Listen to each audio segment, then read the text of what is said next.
What's up, guys? We are back and we're diving into chapter 16 of Brian Tracy's Sales Success, and this is all about handling objections effectively. I know none of us ever want to deal with objections when it comes to sellers. I know that I didn't enjoy it until I embraced what Brian says here in this little book, and I'm going to share that with you. The first thing that you must understand is that objections are normal. They're a natural part of the buying and selling process. So when customers feel like they have questions, or when there's an objection posed to you as a sales professional, don't fret. Don't think that you've done something wrong. Just understand what they are. So there is actually good news about objections here that Brian shares, and I want to share that with you right now so that we can all exhale just a bit. It says the best news is that objections are good. They indicate interest in your product or service. So when a customer has an objection, what they're really saying is, I'm interested, but we still need to hammer out a few things, or you need to better explain a few areas that have me hung up or that are blocking me and my yes. So one of the things that I want you to point out here is that it turns out that successful sales have twice as many objections as unsuccessful sales do. So when you actually close the deal, whatever you're selling, most successful transactions have twice as many objections as those that don't sell. And a lot of times we want to say, when we ask the customer, do you have any questions? We want them to say no. But what we find here, and what research has shown, is that the yeses get twice as many questions, objections, or hurdles for us to overcome. Here's the key question. The key question in answering objections is, why don't our prospects buy our products from us?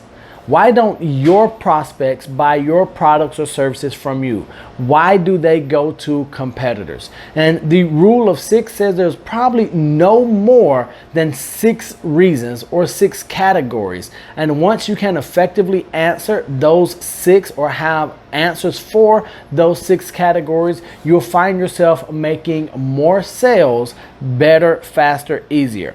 Treat an objection as a request for more information. Now, we know that mentally, the mind has such a powerful effect on everything that we do, say, and feel. So when you treat an objection as a request for more information instead of a hurdle that I mentioned earlier, you'll find yourself going through the objection handling process much smoother and easier. You want to make it easy for a prospect to object. Now, why would you want to do that, and how do you do that? Here it is.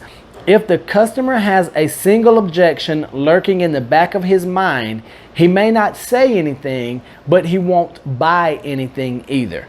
As long as the customer has a single objection, something that they're not quite clear on, they might not say anything. You may never know they have the objection, but they'll never purchase anything either. So you should hear out all objections completely. You know, remember to listen attentively without interrupting. Too many times we want to offer, well, I can answer that, or I know what you're going to say. We may have heard the objection hundreds of times, but it may be the first time that our customer, prospect, or client is sharing it, or that they've had an opportunity for their voice to be heard, and we never want to dull their shine when it comes to them sharing. So we want to make sure we remember to listen attentively without interrupting. Now, when it comes to responding to objections, what are some of the tips that we can follow? And you'll hear me so many times say we, because now I'm not a teacher, I'm a student of this, learning with you guys as we go along together. So always try to answer an objection with a question rather than an answer.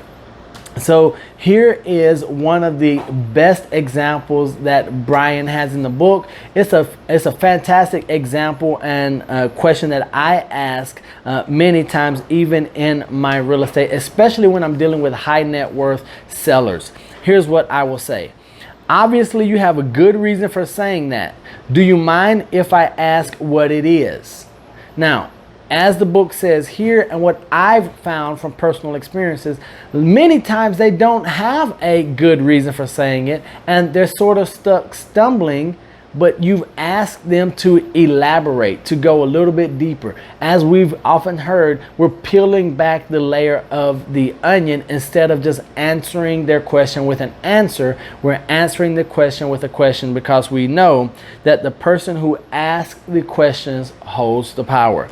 I always use objections as an opportunity to build trust by listening intently to the other person's answer. So of course, we've heard that we want to listen intently, maybe even lean in a little bit, tilt your head, one of those type deals. But you want to listen intently to their answer and then say, well, so what I'm hearing you say is, and then you can say, well, why is it that you feel that way? Or how did you come to this thought? Or how did you come to this opinion? And that is the question. So as long as you continue to volley back and forth with questions, then you will be in a position of power for the transaction or for the sale to culminate.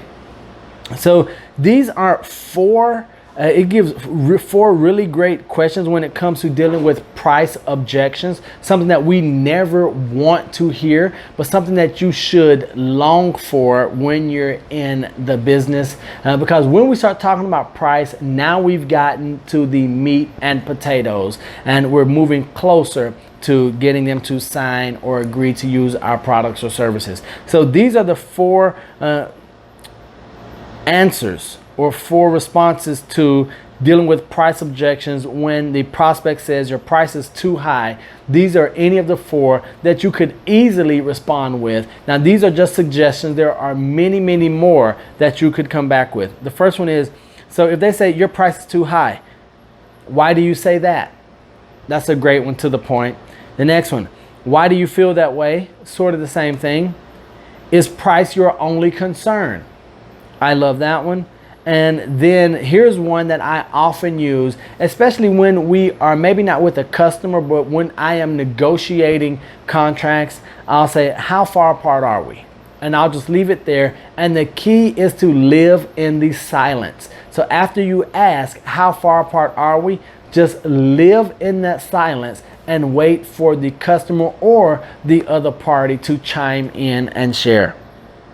If the prospect, now this is fantastic for those of us in real estate. So many times they just want to know how much, what's commission do I pay? How much do you charge? You know, any of that. So if the prospect insists on knowing your price before you have identified their needs and the way you can present your benefits, you can delay the price conversation by saying, I know price is important to you. May I come back to that in a minute? Now, this is going to be gutsy, what I'm going to tell you. I have had people say, no, I just want the price. When someone responds to me that way, I make no qualms about it. I have no hesitation. I get up and say, if price is your only concern and you're not interested in the value, I'm not your realtor. And I close my presentation and I get up and I thank them for their time and I leave. Now that goes back to a number of different factors, but the base one being I know what my value is, the professionalism, all of the benefits that I give. And if I can't communicate that, then I'm not selling on lowest price. We're always selling on, as Brian Tracy says here, low risk. Low risk, high price, I admit, versus low price and high risk. So you want to make sure that whatever, now I'm not telling you to walk out of appointments. I can do it. It's worked well for me. It's worked well for my mentors and the other agents that are in my circle, or not only real estate agents, but the other, successful salespeople, the other successful people in life that I surround myself with. It works well for them. So remember, objections are the rungs on the ladder to sales success. The more objections you get, the more interested the prospect is in your product or service. Totally blows my mind, totally blows your mind probably, but the more objections you get, the more interested the prospect is in your service. So I hope you take that nugget away and that you look at those objections when they're coming in a positive light. So until next time, when we dive into chapter 17, asking the customer to take action, I'm going to ask you to do something for me, and that is not to be average. Be world renowned. Bye.